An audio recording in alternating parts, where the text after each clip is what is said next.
Hello everyone, this is Linkcraft here with another Deadline video, and today there's going to be no gameplay. It's going to be a tier list with all of the weapons in the game currently, so you know which are good, which are don't, and which you definitely do not want to use.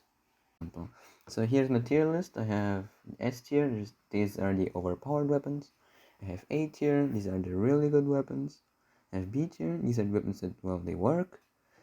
The C tier weapons are basically outshined by all of the other weapons, and if you use one of the D tier weapons, I don't know what to do.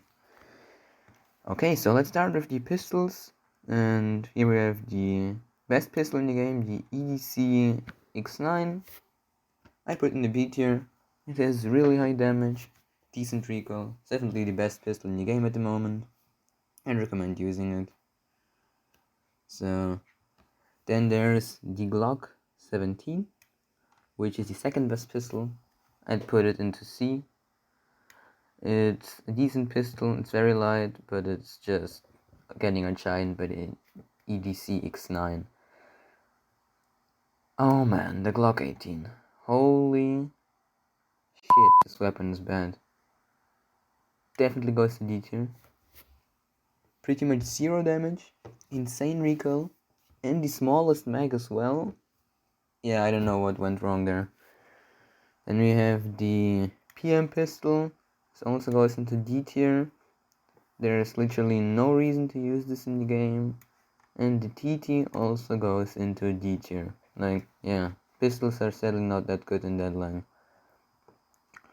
Next up, I think we'll go with the MP5. The MP5 is a really good weapon that has really low recoil and decent bullets, so I'd say it goes into A tier. It also has decent damage and it can be modded like a lot. Then we have the Vector chambered in 45 ACP. Honestly, it's not that bad of a weapon, but I really don't like how much recoil it has and the limited magazine size. So I think I'm gonna put it into C tier because it just gets outshined by the 9mm Vector, which is definitely an S tier weapon. It has basically zero recoil if you go with subsonic, decent damage, and it, yeah, shreds in close quarters. Definitely use this gun if you're new to Deadline. Then we have the UMP45.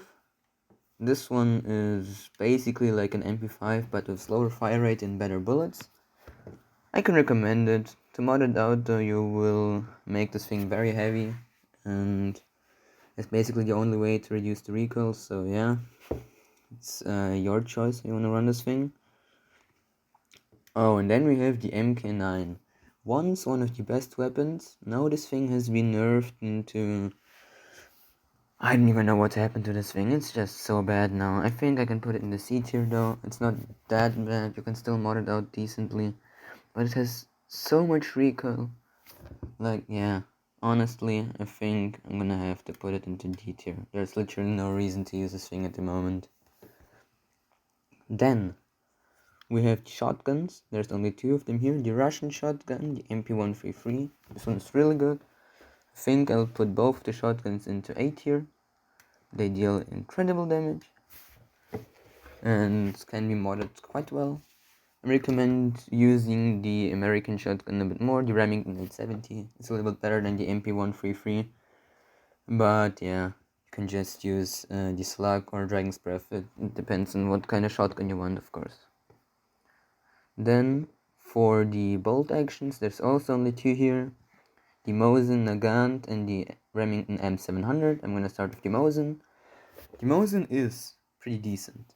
It can one-shot torso up to a pretty long range, and you don't need to mod it out a lot, but I really do not like how it looks and how it feels. So I'm honestly gonna put it into the B tier. I know, the Mosin is pretty good, but I really don't like it. It's just outshined by so many weapons, and I don't feel like it fits into C tier, so yeah, we go with B. The Remington M700, on the other hand, holy, that gun is good. I'm honestly gonna have to put it on top of A tier, just because of its ability to one-tap on basically any range with just a small suppressor. And it has a really fast bolt as well as magazines, so yeah, If you want a good bolt action, even for a CQB, definitely use the M700. Next, I'm gonna use the two new rifles. I'm gonna put the two new rifles in the tier list, which are the QBZ95. And honestly, first I thought this gun is super bad, but when I used it a little bit, I really liked it. I think this one goes right behind the M700, and I know you cannot mod this thing out a lot, but the 90 damage is absolutely insane with its high fire rate and decent recoil. This is one of the best CQB guns in the entire game. Now we got the G3A3, or just the G3, and I really don't like it. I think C tier would be too harsh for this one, which is why I'm gonna go with B tier.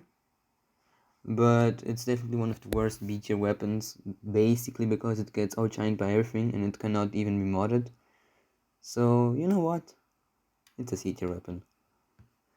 Okay, now we're gonna go over the Russian rifles, which there's only 4 of. I'm gonna start with the AK-74N, and this gun is decent. It doesn't have a lot of recoil.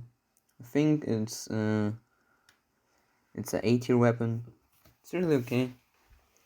Has some decent bullets as well. Yeah, can use it. The AKMN on the other hand, much better. This one will probably go on the upper end of A tier.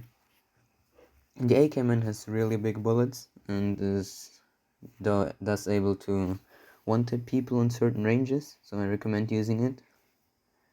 Now we have the AK-12, and I do not like the AK-12. I think it's the top B tier weapon, but yeah, it's your decision. You cannot mod this thing a lot, so maybe just use the AK-74N if you like the caliber. Now, the AK-308, oh man, this is a new gun as well, and I don't really see people using it that much, but it is insane. The AK-308 has, well, obviously 308 bullets, which can one-tap on any range torso. So yeah, you can use this thing in full auto, semi-auto. It's definitely an overpowered weapon, but I think this also fits the balance a little bit, so yeah. It's a really good gun, with a lot of recoil though. Now, for the American assault rifles, we have the M4A1 of course. The M4A1 is a classic. I don't really like it that much though. I think it's more of a upper B tier rifle, just because of its insane recoil and weight that you're gonna get. Also, the damage is not that good. I know you can mod this thing out to be an insane CQB shred, but the same thing goes for the HK. I think both of these are just not that great, like in any scenario. Even for CQB in medium range, there's much better weapons. Then we have the AUG 3. I'm honestly gonna say I haven't used the AUG 3 that much, because there's no real reason to. But the AUG 3 is okay. I think I'd put it on like the bottom end of A, or like really good, so... Well, actually think of the nerf. Got really bad, so yeah, I'm gonna put it on the top of C. It's just not that great compared to like any other 5.6 counterpart, so yeah, maybe wanna use it because it looks cool. It's up to you. Now we got the SA58, and yeah, this one is kind of sad. The SA58 has so much recoil, but it can one-tap people, and it can take 50 rounders. So depending on your playstyle, I think this thing is more of a sniper, so I'm gonna put it in like mid B tier. It works as a sniper, it also works as a CQB weapon, but it has a lot of recoil and it is super heavy. Then we have the Scar 47, which I used in my last video. And what do I say? This thing is not that great actually. It has quite low recoil for what it is, but I don't think I can actually put this thing into S tier, because it is not able to one-tap people at close range. It can one-tap with a headshot, but yeah, basically every weapon can, except for some super light SMGs or pistols. And the recoil is not that great if you're not using this thing in semi-automatic, so yeah, I think it's just an 80 weapon. Now though, we have the Scar L, and oh boy, The Skyrel will definitely get another video of its own, because yeah, this is currently the best weapon in the game, having 0 recoil, insane controllability, being pretty light, and having good damage. So if you want to shred lobbies easily, take the Skyrel. This weapon will suit you in every range. You can just mount a scope on it if you want to go sniping. It works with the Skyrel. It's literally the best gun in the game. So yeah, you can't go wrong. Scar is the second best gun at the moment. While it can one-tap people on any range and all shoot full automatic, I honestly don't think the recoil's worth it. I prefer to use this thing in semi-automatic and just snipe from long ranges because it's that good, but yeah, it still gets outshined by the Scar. It's not a big difference, but honestly, Scar is just better for more scenarios. And that is the tier list done. I hope you liked the video. Maybe you want to share it if you have people who are getting into deadline. What you should do though is like and maybe write a comment, so the YouTube algorithm helps me out and more people can see this video, and maybe it helps them out if they're starting deadline. So yeah, thank you for watching. I hope you liked the video. Goodbye.